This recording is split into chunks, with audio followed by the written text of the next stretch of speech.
Okay, so what if I told you that the modern novel, the kind with deep characters and psychological drama, was basically invented by a controversial, best-selling book about a 15-year-old servant girl? Well, back in 1740, that's exactly what happened.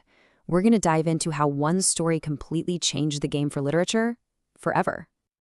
All right, here's our game plan. First, we'll take a quick trip back in time to see what fiction was like before novels as we know them. Then, we'll get into the story of Pamela itself, unpack the secret sauce that made it feel so incredibly real, and finally, trace its huge influence right up to the books we're reading today. So, to really get why Pamela was such a bombshell, you have to imagine a world where the novel just wasn't really a thing yet. The popular stories people were reading felt like they were from another planet compared to their everyday lives.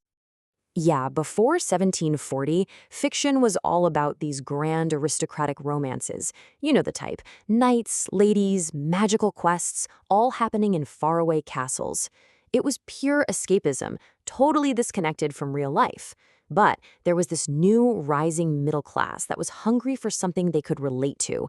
And that's exactly what Richardson gave them. Stories set in regular houses about real struggles between everyday people, like servants and their masters. So who was the guy behind this massive shift? Well, here's the twist. He wasn't some high society author. In fact, his totally normal background is exactly what gave him the insight to shake up the entire literary world. See, Samuel Richardson wasn't an aristocrat with a fancy education. He was a printer, a tradesman. He actually got his start writing letters for people in his neighborhood who couldn't write themselves.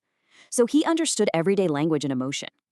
And at the ripe old age of 51, he poured all that experience into his first novel, Pamela. And he did it using a pretty radical new format.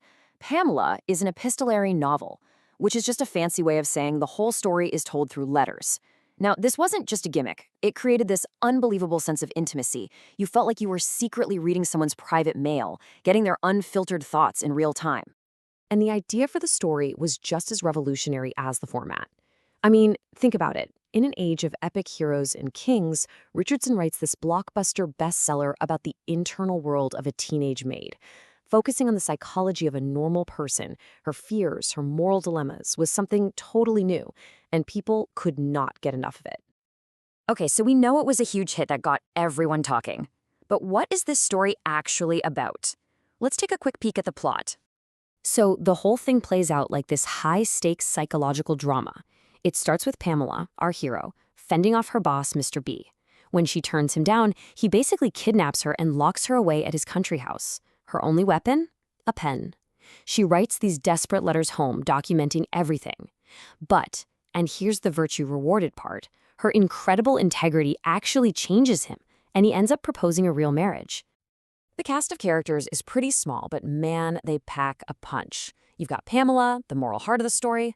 Then there's Mr. B, the rich guy with all the power. You've got his cruel housekeeper, Mrs. Jukes, who's basically Pamela's jailer. And far away, you have her parents, who can only read about her struggle. The whole book is this pressure cooker of class, gender, and power. And what's so brilliant is that through this one girl's story, Richardson is digging into all these massive issues of the day.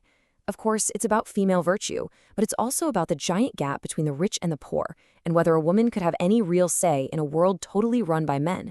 It even suggests this radical idea that being a good person could help you move up in the world. But look, the dramatic plot is only half of it. The real magic, the reason we're still talking about this book, is how Richardson told the story. He was, in a way, inventing a whole new kind of realism for fiction. It sounds kind of weird, doesn't it? A wild story about a kidnapping and attempted seduction becomes the new gold standard for realism. How does that even work? Well, the answer is all in the execution. Richardson had a few tricks up his sleeve. First, those letters gave you a backstage pass right into Pamela's brain. Second, he grounded the story in tiny, real-world details. Clothes, furniture, arguments about wages. He also didn't pull any punches, showing the brutal social hierarchy.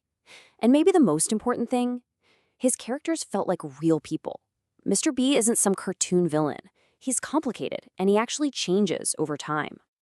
And that right there is the absolute key. It felt unfiltered. For the very first time, readers felt like they weren't just reading about a character. They were living inside her head, feeling every single fear and hope right along with her. You can just imagine how electrifying that must have been. But here's where Richardson was really clever. He didn't totally throw out the old playbook. He blended this new realism with older tricks from plays and romances, things like disguises and surprise encounters, but he used them in a new way, not just for cheap drama, but to raise the stakes and really test Pamela's character. All right, so let's talk legacy, because the ripple effects from this one book are just incredible. They're still shaping the stories we read and watch today, whether we realize it or not. You gotta picture it. The year is 1740. Pamela drops, and it is not just a book, it's a full-blown cultural event. It becomes one of the world's first bestsellers. People argued about it in coffee houses, they wrote fan fiction, they even bought Pamela-themed merchandise. It was a phenomenon. And this is why he gets this incredible title, the father of the English psychological novel.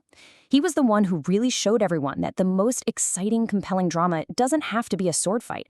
It can be the conflict going on inside a single person's heart and mind. Seriously, you can draw a straight line from what Richardson did in Pamela to some of the greatest novelists ever. Jane Austen's focus on her characters' inner thoughts, that's Richardson. Charlotte Bronte's passionate heroines like Jane Eyre telling their own stories, that's Richardson. Even later writers like Henry James, known for his deep psychological dives, they're all building on the foundation he laid. So when you boil it all down, Pamela's impact was just enormous. It helps turn the novel from simple entertainment into a serious art form that could tackle big moral questions. It shifted fiction's focus from what happens outside to what happens inside. And it proved that a really good story could get an entire country talking. And that leaves us with this fascinating question that Pamela basically kicked off centuries ago.